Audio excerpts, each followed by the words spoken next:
Hello, my name is Chuck Wolf. Over the years, I've worked in many different roles, including leading my own leadership consulting company since 1994. I've worked for and with some of the best companies and universities in the world, and have had the opportunity to work with government officials, military organizations, and public and private schools. I'm a leading expert and pioneer in emotional intelligence. Since 2009, I've been a volunteer hosting a radio show I created called The Emotion Roadmap. Take the wheel and control how you feel. I really enjoy making a difference in people's lives. The show is on award-winning community radio station, WPKN in Bridgeport, Connecticut. In recent years, Simsbury Community Television has been sharing my shows on their station and on YouTube. My sincere hope is that everyone who watches regularly will learn how to use the Emotion Roadmap in their own lives by listening to people who call in to get help with challenges at work, home, and in communities. To learn more, go to www.emotionroadmap.com. If you have a comment or question, email me at cjwolf@cjwolf.com. Thank you and enjoy the show.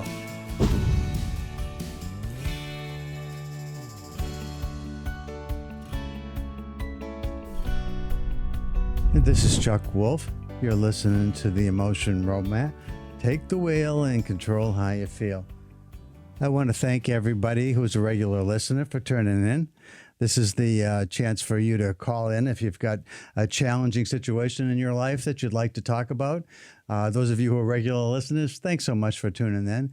Again, this is Chuck Wolf, and I'm on the first and second Wednesdays every month as part of WPKN's Community Strip from 12 noon to 1 p.m. And the number to call, if you've been waiting to call me, is 203-336-9756. 203-336-9756. For those of you new to the show is about helping people deal with challenging situations in their life. Lots of times, very smart people get stuck because of uncertainty, conflicts, decisions that are really challenging to make. All kinds of circumstances in our lives are sometimes cause us to be very emotional in one way or another. And sometimes it's not just something internal, a decision we have to make that's just a conversation inside ourselves. Other times we're dealing with other people. And those conversations with other people that are challenging, we're often worried about escalation, about saying the wrong thing, saying something that's unforgivable, perhaps.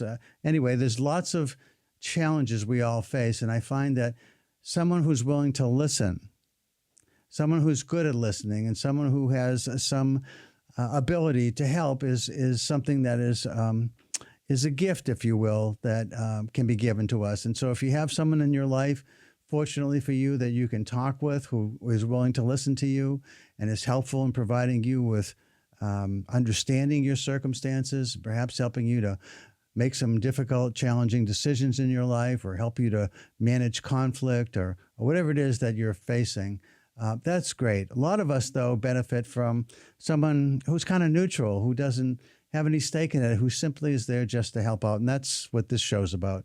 I'm here because I have some expertise in this whole world of emotional intelligence. That's why the show's called The Emotion Roadmap. Take the wheel and control how you feel. And the idea behind the show is simply that sometimes the emotions you feel, which are always important to understand, but aren't always as helpful as they might be. Sometimes we actually have emotions that are obstacles to what we're trying to get done. And when that happens, when an emotion we're feeling is driving our thoughts and behaviors in a way that isn't particularly suited or helpful for what we're trying to achieve in any given moment or over a period of time, it's helpful to think about those emotions and see whether or not it might make some sense to see how we might change how we're feeling. And if you're dealing with someone else, one or two or other people that are key to what you're trying to get done, you might ask yourself, what is he or she or they feeling? And if it's not helpful, what they're feeling, how can I change or at least influence their feelings to be more ideal, to be more helpful to what it is that needs to get done? So if that's intriguing to you at all, and you've first-time listener or you've listened before, and you've got something in your life where you feel like you are feeling upset or confused or uncertain about how to proceed, and you'd like some help with something going on in your life. And by the way, when I say in your life, I really mean anywhere in your life. It can be something in work. Perhaps you're struggling with a supervisor, someone that you are having difficulty understanding, or who doesn't seem supportive of you, or who is making life really miserable, or at least somewhat uncomfortable for you in your work setting. Or perhaps somebody at home you have a disagreement with, or you had a tough conversation with, and you want to see how to get things back to be on track, to be right, to be more comfortable. And you've had some conversations that are upcoming that you've tried to prepare for, but you don't really know how to proceed, and you're worried about what you might say or do that might lead to a circumstance that is problematic and causes you more challenges instead of taking away the challenge you're facing. So if you've got anything in your life, whether at home, work, your community, your neighborhoods, your clubs you belong to, teams that you're part of, anything going on in your life. My name again is Chuck Wolf, and I've spent a lot of years learning about human behavior, about how to help people be smarter, about how they deal with challenging situations in their life. And I'm here as a volunteer. This is my 16th year. December represents the beginning of when I started my show 16 years ago. And so we're entering my 16th year as a radio host, thanks to WPKN, thanks to Lou Pomalis, who introduced me to the WPKN way back when I was a professor at the University of Hartford teaching a course on emotional intelligence and organizations. Lou asked, Chuck, can you take this emotion roadmap that you've been teaching us in class and bring it to the radio station? I think there's a lot of people out there that I know that are struggling with life and would benefit from understanding how they might deal more effectively with their own emotions and how they might be able to influence other people's emotions. So if you're one of those folks that might benefit and you've been waiting for a chance to talk to me, I always encourage people to call early in the show because the show's only an hour long. And I have time in the beginning to really walk you through this idea of an emotion roadmap, which is really helpful. And the idea of helping you as an individual, I'm hoping I help everybody who listens regularly to the show to be better at dealing with their own internal emotions and dealing with the emotions of other people, their emotional relationships with others. So the number again, I'll give you the number and I'll give you a moment to call. I always come in with a topic or two to talk about so that while people are thinking about, do I want to call this guy on the radio? Do I want to just, put my issue out there? And I'd say to you, I know it's not easy to pick up that phone necessarily and make a call to a radio station to somebody you may not know. Those of you who have listened to me for a long time know that I have been very helpful over the years to lots of different people. And I'd like to be helpful to you. Actually, that's a gift to me in a sense, because it really makes me feel really special when I can be helpful to somebody. When I can take the gifts that I've been given by my experiences and the knowledge I've been taught, what I've learned over the years, and I can use that in a way that helps somebody else. That's a real gift to me.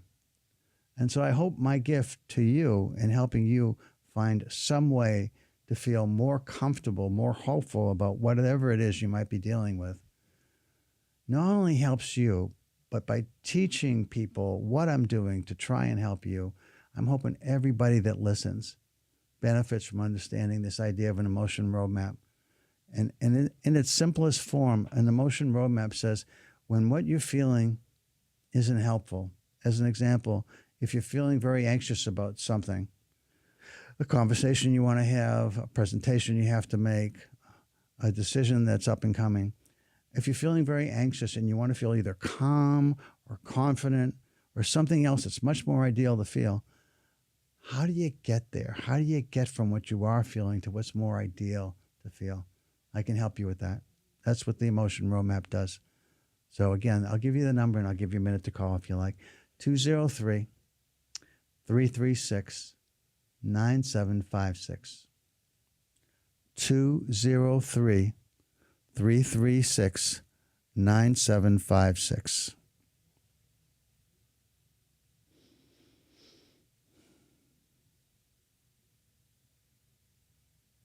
While I'm waiting, I will share with you some of the really exciting work that I've been doing recently that I think is always great to share because I like being creative, innovative, finding ways to do things no one's ever thought to do before.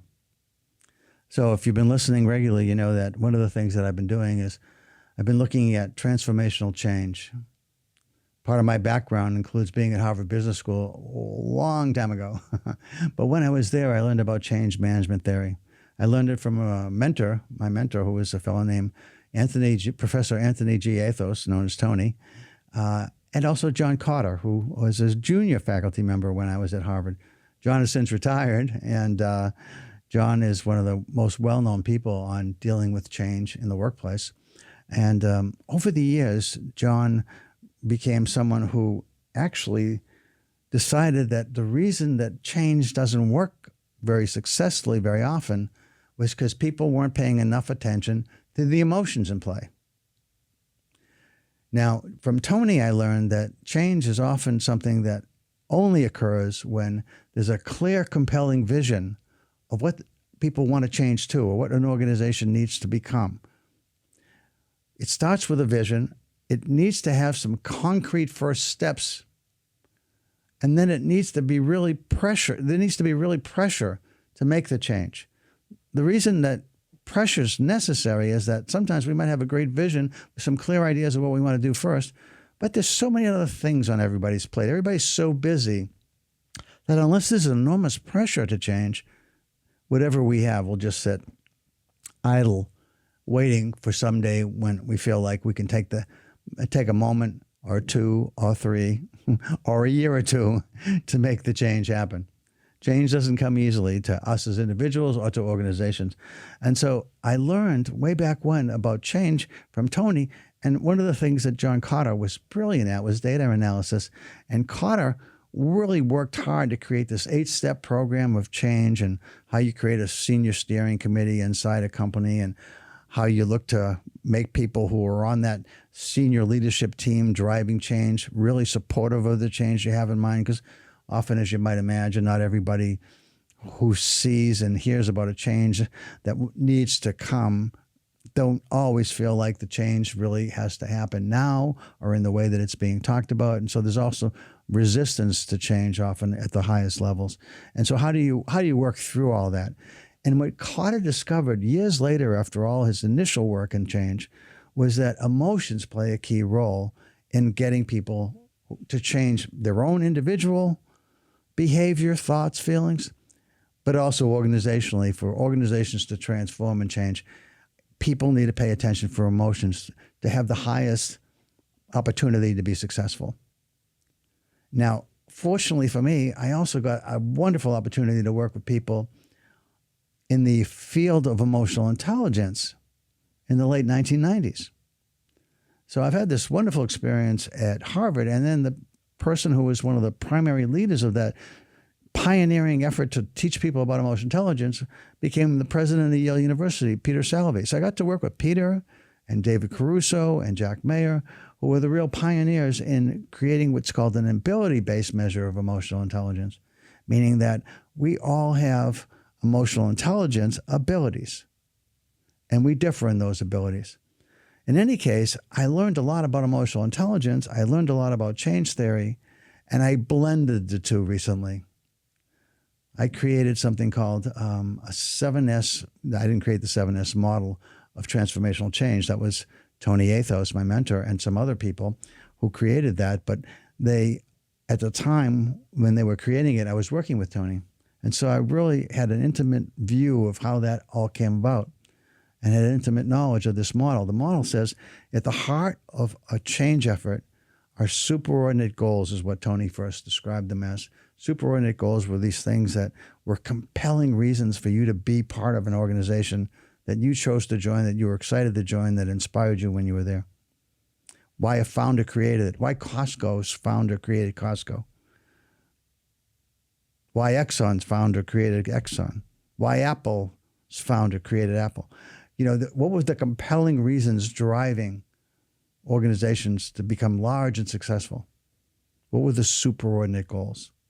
And then surrounding those goals, Tony and the others he worked with said there was something a lot of people chose to call hard S's, like strategy and structure and systems, and soft S's they called skills, style, and staff. So Tony kind of insisted that it's alliterative, meaning they all start with one letter. They chose S, and that they only have 7 elements, and that you could find a way to package everything that happens inside those S's, and that somehow you could think about planning to execute change by thinking of all these pieces. And over the years, people found superordinate goals the hardest part of this to understand. They didn't really get superordinate. And so over time, a group of people changed it to shared values at the heart. Now, some of you that are listening have heard of this idea of shared values. That's when an organization steps out in front of the world and says, hey, we're going to have some values here that we all think are important. We want things like honesty and integrity and respect, things like that to happen here regularly. That's going to be the heart of what we do, is that we have an alignment of shared values. Well, over time, values became very important, and lots of organizational efforts worked hard to achieve values, certain values that they all agreed were important. But then it became sort of like values were sort of like this little card you might carry in your pocket that said, this is our values, a poster maybe someplace in a manufacturing facility or in a sales office somewhere that said, these are our values. But nobody was really talking about them or doing something with them. And very recently, and with one of the wonderful clients I have, Tamara Drager, is someone who works in, Tamara Drager Myers works in this facility. She owns 3 businesses, 2 different kinds of trucking companies, and 1 warehousing company. And she also has some real estate management she does. And she's been a client of mine for a few years now. And together, we have recently implemented this idea of changing shared values to shared feelings. Now, you may have heard me talk a little bit about this before, but there's a new part that's coming, and I want to tell you about that. It's exciting.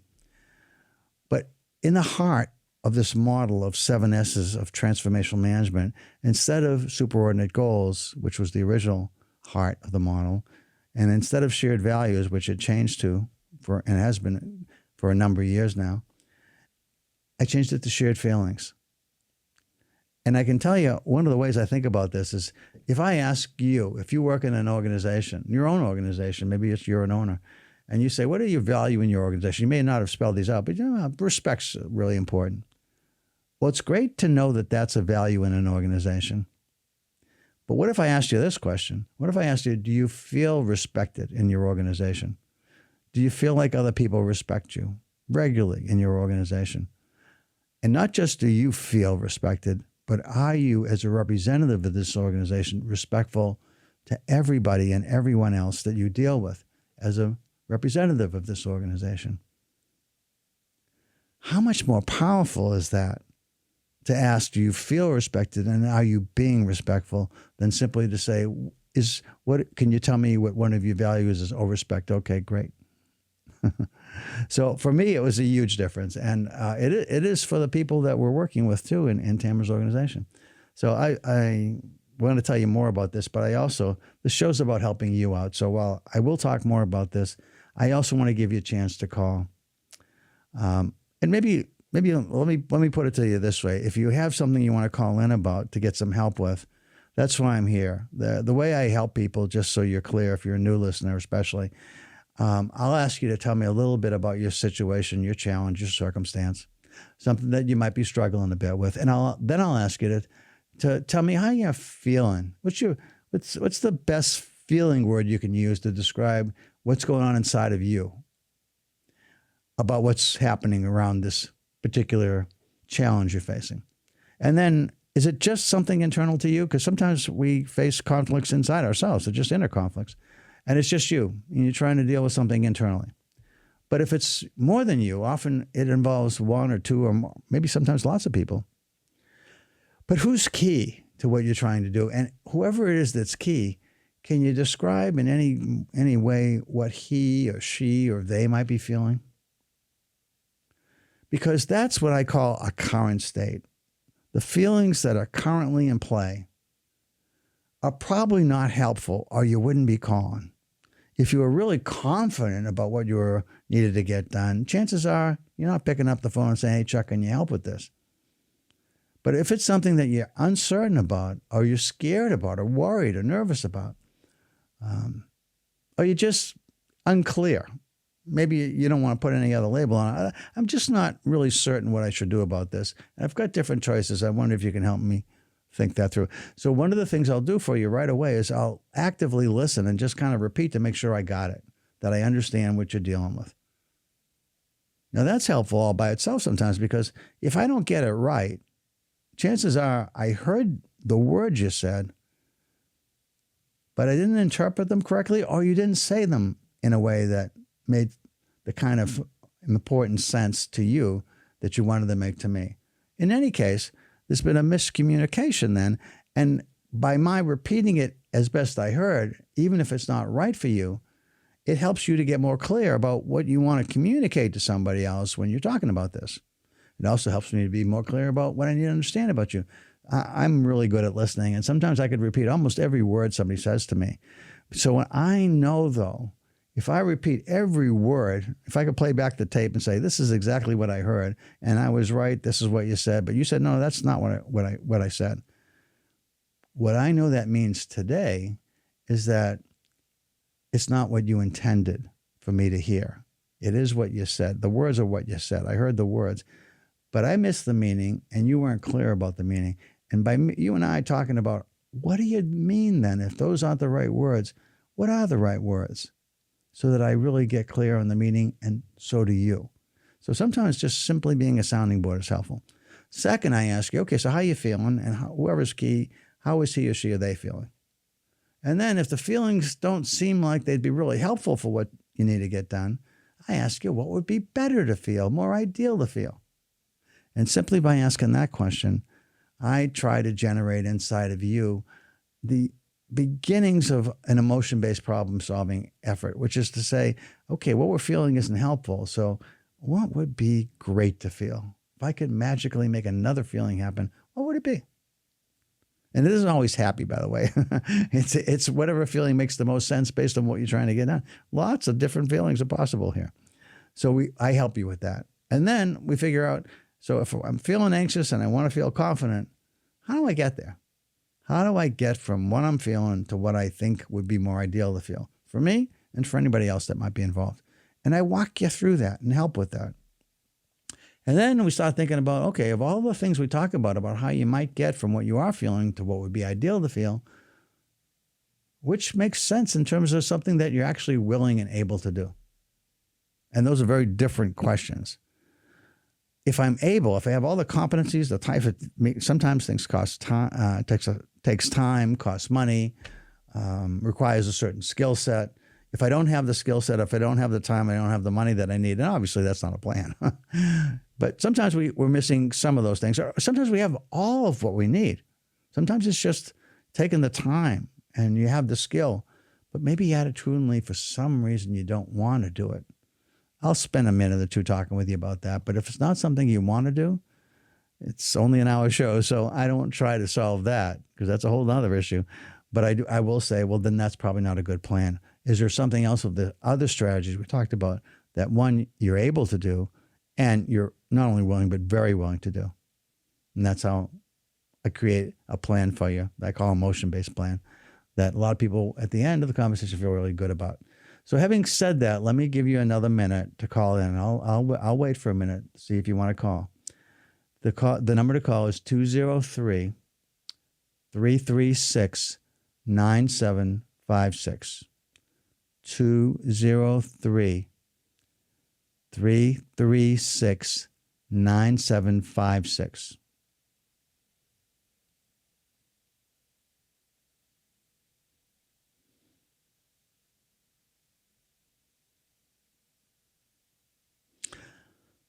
It doesn't appear I have anybody with a pressing need that wants to call, that has something they'd like some help with, which is okay, that's fine.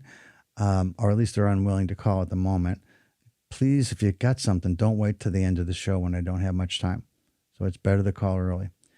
But at the same time, I know I have regular listeners that call. And so what I would like, if you're willing, is to pick up the phone and call and talk to me about when you think about what do you want to feel at work? What are the things that really make you feel special about work? Is there anything that you feel when you get up in the morning, you're anxious to go to work for, that you feel excited to go to work? Oh. Hi, this is Chuck. You're on the air. Who am I talking to, please? Hi, Chuck. My name is George Werner. Oh, I didn't mean to give you my last name. Sorry. Okay. Well, hi, George. Okay. Hi. What can I do for you? Yeah, I spoke to you maybe 4 or 5 years ago. Oh, okay. About my sister, who we're both very adult-like, and she lives about 3,000 miles away from me. And I think I told you about her narcissism. She's a narcissistic. Okay. And to what degree, I'm not quite sure.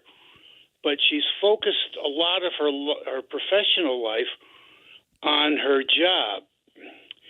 And for some crazy reason, she has ignored her personal life, myself, her other sister, her other people, and she has I have no communication with her, and I've tried my darndest to make contact with her, and when she has contacted me, it's very superficial. I can't ask her anything about growing up experiences, my family. How did you deal with this? This is the way I saw it. How did you see it? And so most of my contact with her has been on Facebook, which has been very limited. And so I keep how do I say?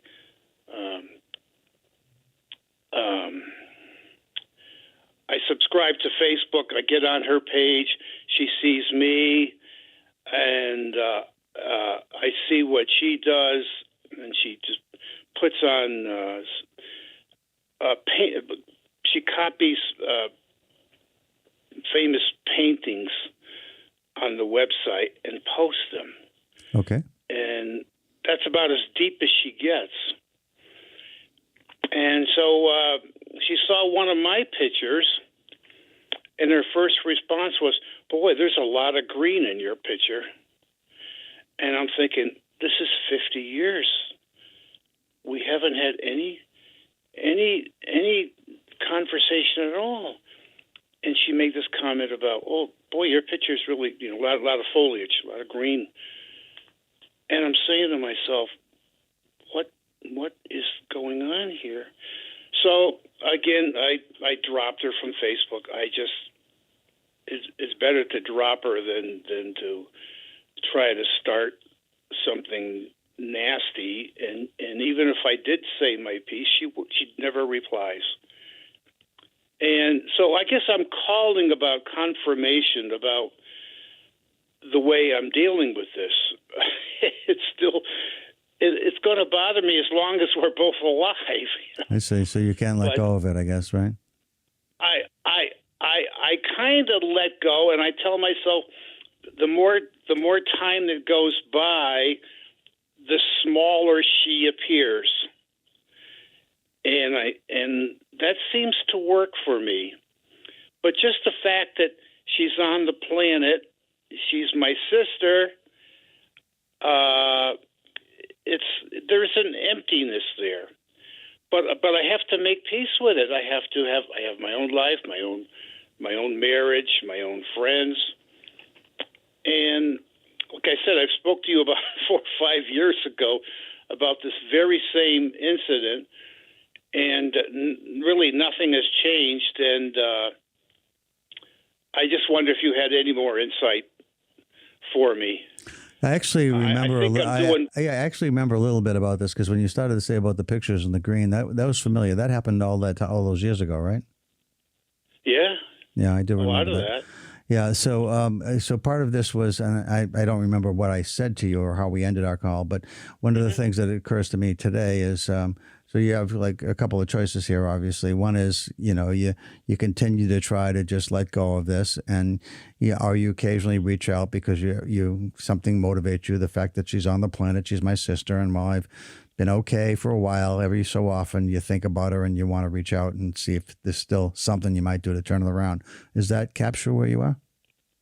Oh, you said it word for word. Yeah. Okay. And I have another sister who lives even further away, the other side of the planet. Okay. And I get along with her like fantastic. Okay. Absolutely fantastic. My wife loves her. It's unfortunate they're so far away. They would have been best friends, but they are best friends. But she lives so far away. Okay. So the sister I'm talking about will contact my other sister to tell and have her tell me something from her. And I said, well, this isn't going to happen anymore. Either she talks to me personally, whether it's landline or internet or email or Facebook, from now on, if she wants to make contact with me, it's got to be direct and not through my other sister. So your sisters have a relationship with each other? Oh, the one I'm talking about, she struggles. She says it's not worth it. George, don't join up again because you're going to be dealing with the same things that I am. And so, and I truly trust her. She is very friendly, very open to ideas, and so that's that.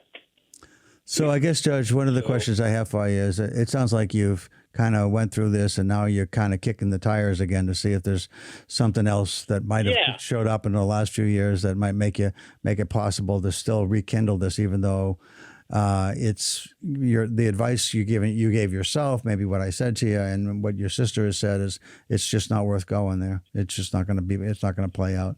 And you're wondering that worked for a while, and now you're feeling like, again, there's still a piece of you that wants to still try and see if you can make this somehow workable. Is that right? Yeah, I'm also seeing a therapist about. Well, right now it's about once a month, and she's excellent. She's absolutely excellent, and she gives me great ideas and pretty much the same as what you're saying to me. Okay. It's just like you have to let go.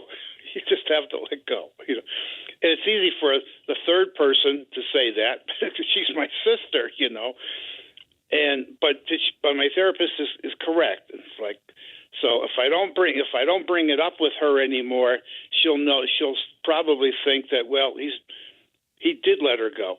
I did let her go.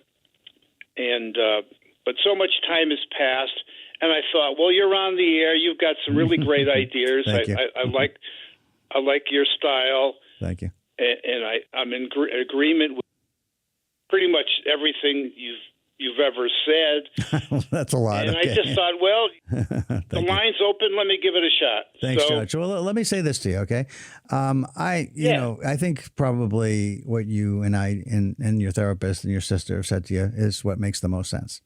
You still periodically have something that causes you to raise this, even with a therapist, with me, and whoever, and because there's still a piece of you that says, "Damn, I'd like to make this work. I just don't want to give up. As long as I'm alive and she's alive, I just don't want to give up trying." Is that right? Yeah. Like Thanksgiving came and went, and now Christmas comes and went, and we've both had birthdays that come and go, and so the holidays kind of bring it to the surface for me. All right. So this is like, are you a football fan at all? Do you know what a Hail Mary is? When you throw a Hail Mary at the end of the game, you ever hear that expression? Oh, yeah. Okay. So here's a Hail Mary pass for you. Okay.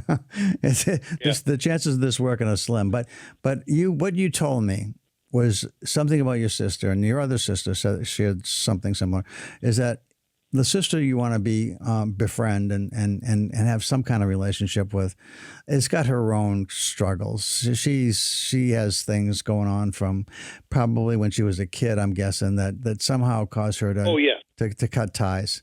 very much so. She hasn't dealt with any of that. Yeah. So the chances of this working are slim, but it's still, I mean, if you want to try something, what occurs to me is this will take a little work, but on your part, but maybe it'll give you something to do and make you feel like at least you're trying again, is if she's still posting pictures on the website, well, on her Facebook page. Well, You don't know if she is. I'm not connected with her right now, but I pretty much guess she's doing something. From what I've learned, this is very unusual, and maybe it probably isn't for you, but I don't think she sees me and other people as being intelligent, and so when I have to say this backwards? She wants people to like her. So by clicking like on her painting that she found is her way of saying, "Oh, he likes me." Gotcha. But that's not where it's coming from. She's doing this to get attention for herself, not to say, "Oh, George, that's great. I'm happy for you." So. Well, I'm guilty of wanting people to like stuff that I post too. I mean, and most of us are. It's a dopamine rush. The adrenaline kicks in. Oh, somebody likes something I put up there. I've gotten to the place where I don't have to have a lot of likes, but it's nice when somebody likes something. But here's what I want to say to you, George. Just try and wrap this up. What I think, and again, this is a Hail Mary. It's not likely to work, but it at least gives you something to think about. Is if I'm in your shoes, and I really want to try to make this work, I am going back on Facebook with her, and I am looking at the paintings she draws, she puts up there, and I'm trying to understand through those paintings, who is my sister today? What is it she putting up there? What can I learn about those paintings? And as I get more confident about what I think that she's doing based on the paintings, and maybe talk to somebody who knows something about art history and about art, and try to understand. She's trying to communicate. She's trying to find a way to communicate with people through putting paintings up there. If you think it's worth your time and energy, and I don't know that it is, because again, I don't know that this is going to work. But again, you're looking for something. So if you want to try this, try to understand what is she putting up there, and what does this tell me about who she is, and then maybe a comment or two about each painting. Not looking for a response, but just something intelligent that you write about the painting she's put up, and just some conversation about that, and see if she engages around that at some point. It won't happen fast. But if she begins to see that you're really looking to understand her, and you're looking at those paintings, and you've done some research and some history about that painting she put up, and seeing if there's any themes that come across, that you're starting to learn a little bit about your sister, maybe check out what you're thinking and feeling with your other sister who you have a relationship with, and just start to post a little bit about the paintings she's putting up there, and see at some point if she engages around that. And don't expect much more than that, but at least you'd have something. So that was my thought. That's a very good point. I've been an artist, illustrator, graphic artist, a drafter, wedding photography. And I've been to art school in Boston and whatnot. And I've got to make a superficial, some kind of a connection with the whatever painting she's showing, and just make a positive comment and. Or ask a question about it, but I don't think I don't think it's superficial. It's what she's willing to reveal about herself. It's actually quite deep. I guess it could be. Now again, I can't tell you that I have a lot of hope that this is going to work for you. But you're looking for something, and I thought, well, if I'm in your shoes and I want to keep trying, I'm taking what I've got, because that's all you got. And she's putting it out there for somebody to pay attention to. And to look at and think about and write to her about, because that's what she's willing to share right now. No, you made a very valid point. because all she is getting is likes, like, and no comment. And so I think I have to make a positive comment or make it an interesting question. Right. I would not start with questions because that forces her No. Yeah, start with you're comments. Exactly right. Start with comments. Yes. If she likes your comment at some point, which she may not right away, because she'll wonder, what is he doing? Is he trying to manipulate me? Yeah. Whatever fears she has are going to come into play initially. But over time, if you're willing and you give her time and and then at some point you might ask a question about it when she starts to like some of the things that you put up there, and see where it leads. Yeah, good advice. Okay. Good advice, Chuck. Okay. I thank you for your time. You bet, Josh. Thanks for the call. Take care now. Bye-bye. Bye-bye. Okay, that's how it works, folks. Anybody want to give me a call at 203-336-9756, 203-336-9756. So if you got something going on, I try to listen to you. I try to think about how somebody's feeling, how you're feeling, how you want to feel, how you want them to feel, and try to create a plan that might be useful to you. So hopefully that works for you, George. Anybody else? Again, I still got some time on the schedule today. I'm here till just about actually 5 minutes to 1 is when I have to sign off because there's a public service announcement that comes on at 12:55. So I've got 15 minutes about if you want to call. So again, I got time to talk to you now if you've got something. So Neil Young has a song that I like a lot. It says, "It might have been." Don't go around saying it might have been. Geez, I might have called that guy. I was thinking this might be able to be helpful to me. If you think you could use a little bit of help, and that's what I'm here for, I'll do the best I can to help you. 203-336-9756.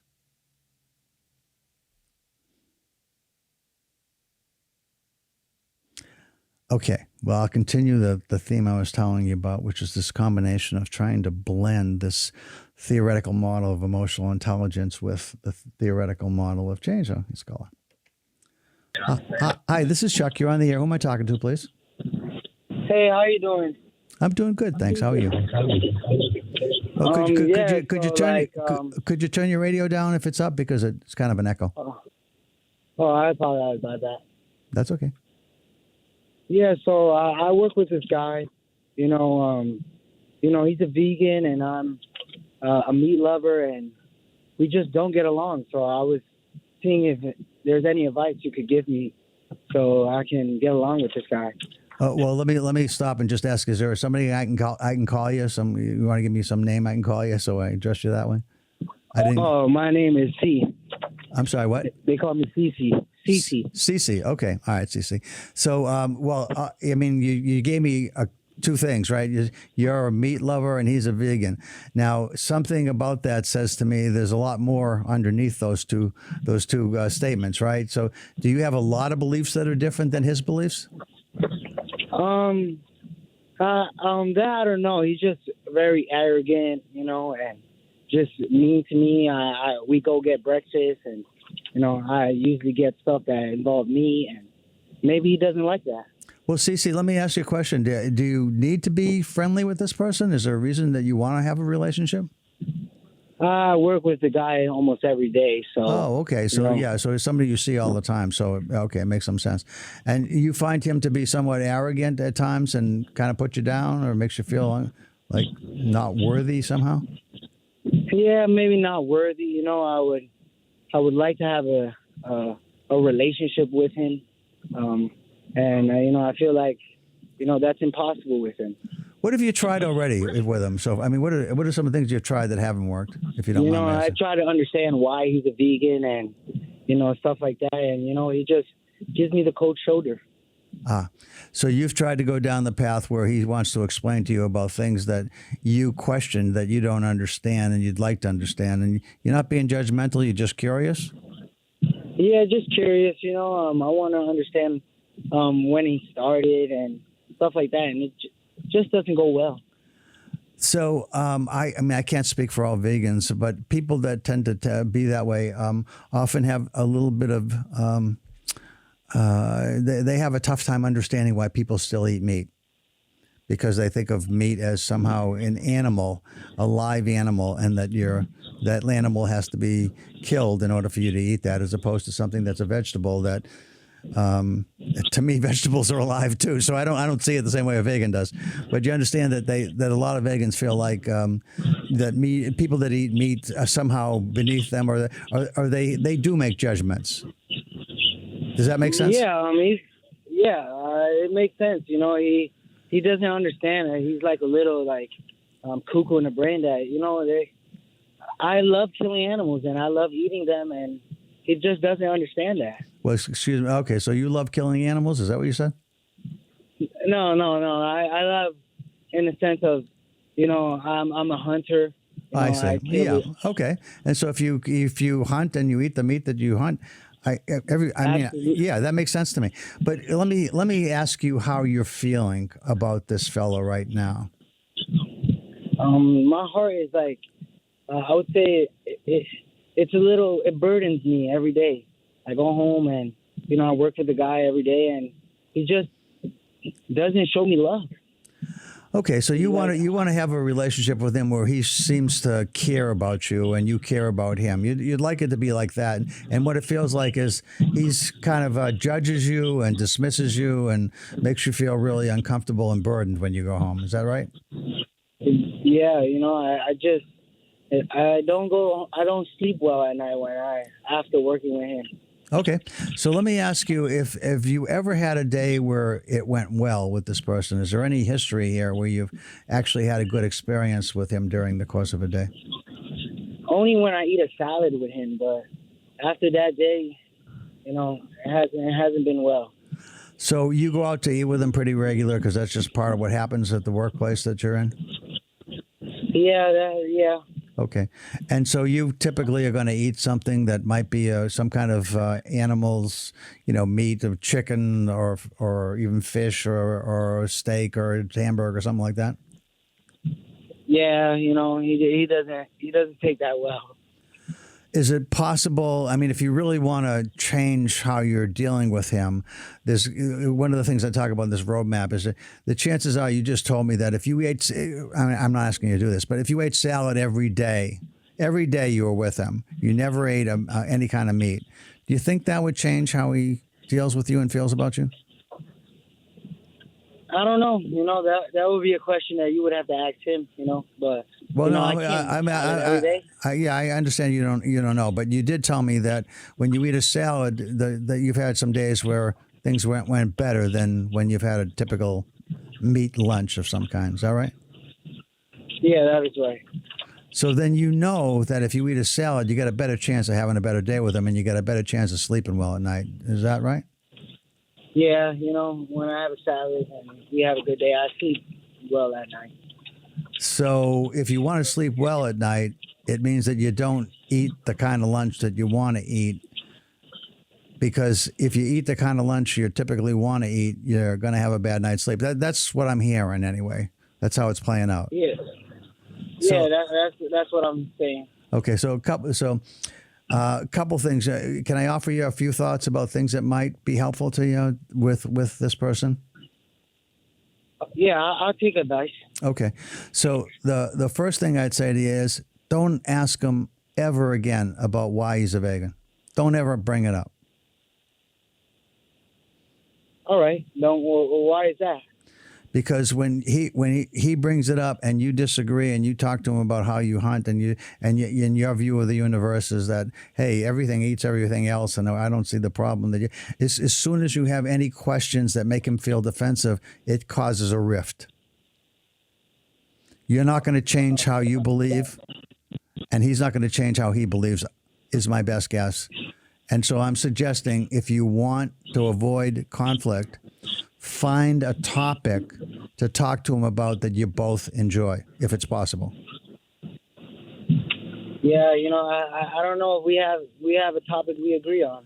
There's nothing you've ever talked to him about that you and he are both interested in, where whether it's I don't know if your politics are different or if you're like if you like sports, or if you're interested in something that's happening in your town, if you like movies or TV series that you watch, or, I mean, those are kind of things people talk about. Sometimes people talk about their families. Those are things that people have somewhat in common. Does that make sense? Yeah, that definitely makes sense. So I would. Wow, this actually brightened my day today. You are amazing. This is the greatest radio station in the world. Well, that's very nice of you to say, Cece. I really appreciate you saying that. But does that, so that gives you something, right? Yeah, that gives me something to think about. Okay, so try to find something. And it may not work every day, but try and find something that you might have in common, that you might seem to enjoy talking with them about. Stay away from all the stuff about being a vegan, because it's I don't think it's ever going to be right between the two of you. And you'll sleep better at night the more you feel comfortable on certain days eating a salad too. Yeah, maybe I'll lose a couple pounds eating salad. There you go. There you go. Okay, so you feel okay about the call then? Yeah, thank you so much. You bet. Take care now.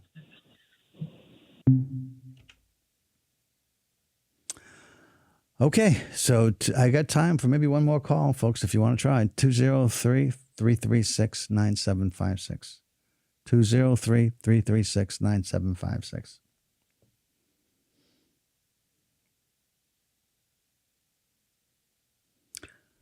So I'm not seeing a call, so I'll try and finish up a little bit about what I was talking about. So I love being innovative around emotional intelligence, and a lot of people, if you're a member of LinkedIn, it's a social network platform for business people, and it a lot of times it post jobs. And if you look at the description, anyway you look, it doesn't have to be LinkedIn, but anyway you look at jobs and what they're looking for, a lot of jobs today are looking for emotional intelligence. Well, what does that really mean, though? Not everybody knows. I mean, to me, if you've listened to the show regularly, it's like just being smarter about emotions, about how you manage your own emotions, how you manage other people's emotions, and really trying to understand who the other person is when you're trying to deal with a conflict, like we just had with Cece and George. George's sister sounds like a person might be damaged emotionally, psychologically, willing to share a little bit of herself by posting pictures. Maybe there's some way that, and George seems like he has a real strong, George, you sound like you have a really strong background in art. And so if you can focus on that, who knows, maybe you'll find a way to engage with her around something that she's comfortable talking about. And in that comfort, talking about art, you'll hear her, you'll speak to her, you'll have a relationship. It may never be more than that, but it is a relationship. And if so for some reason, somehow she moves back past whatever childhood trauma she may remember or recall that makes it hard for her to relate to you and your other sister, perhaps there's ways for that to get better, just because she knows you're reaching out and trying to understand what she's posting and why. But I wouldn't go why too much. I just talk about what she does, so she feels like somebody has shown an interest and an empathy for what she cares about and what she's willing to share. And for Cece, as I said, try to find something that you might have in common that becomes more enjoyable for you and the other person to talk about. And, and the more salad you eat, it sounds like the better off you're all going to be. So those are some ideas. They don't come that easy, but I'm good at this. So when people call, I like to be able to be helpful, and it sounds like I was. For this bigger picture concept I was talking about, the idea of blending emotional intelligence by creating at the heart of this transformational change model shared feelings is really powerful. So then what are the feelings that we want to share, and how are people experiencing feelings? It's one thing to say shared feelings, like, sounds great, Chuck, but what are you actually doing? So another friend of mine, a fellow named Ben Palmer, who lives in Australia, his offices are in Sydney, Australia, has created an emotional culture index. He's got 10 emotions, 5 pleasant, 5 unpleasant, that he asks. He's created a website and a technology that allows people to look at those. Let's say one of them is productive, for instance. Do you feel productive? What would be the ideal level of productive you want to feel in the organization? That's one of the questions you get asked to rate. You have a number scale. Top of the scale, I think, is 6. I'd like to be at a 6 and productive. I want to be productive every day. Or I'm comfortable being productive at 4. 4 would be ideal for me. I want a little bit of time during the day to be social and get along with some of the people, talk to them, the folks here. So I want to be productive, but not 6 all the time. So 4 is like more ideal for me. And then what's reasonable to feel here? Well, it might be reasonable to feel 5 because 5 feels like this company needs to make money and it's a very competitive business and we really have to work hard. And so 5 maybe is what's reasonable. So you look at what's ideal, you rate what's ideal, you rate what's reasonable, and you rate for how you currently feel. Maybe I'm only at a 3. I don't feel productive. And then you investigate. Why is a person not feeling productive, even though they look like they want to feel productive? And so we have created, that's what the beauty of Ben's tool is that it is established in a way that it's flexible and you can recreate the emotions to be reflective of the emotions in the workplace. And I'll say more about this in January. I'm going to continue to work on this, but we are introducing this emotional culture index into the organization where we've already created this transformational change model integrated with emotional intelligence. And I am so enjoying this, being so innovative and making people's lives better at the same time you're creating an organizational win. So that's it. You've been listening to Chuck Wolf, WPKN 89.5 FM. Thanks so much, everybody, for tuning in. It's a pleasure. I'll be back with you in January. Merry Christmas, Happy Hanukkah, and Happy New Year. Bye-bye.